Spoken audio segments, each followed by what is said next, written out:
আসসালামু আলাইকুম। আমি মোহাম্মদ আব্দুর রাজ্জাক ARCB নিউজ থেকে বলতেছি। কেমন আছেন আপনারা?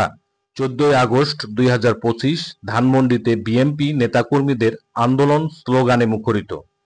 এদিন বিএনপির দলীয় সমর্থকেরা রাস্তায় নেমে আসেন এবং সরকারের বিরুদ্ধে বিভিন্ন স্লোগান দিতে থাকেন।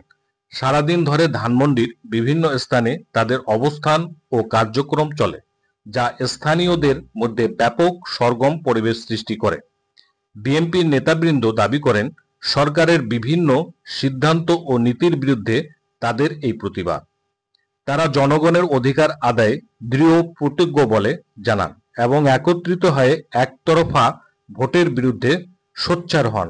বিশেষ করে তাদের প্রধান নেতারা, যারা মঞ্চ থেকে বক্তব্য রাখেন, শান্তি ও গণতন্ত্রের প্রসারে সরকারের ব্যর্থতা নিয়ে ক্ষোভ প্রকাশ করেন।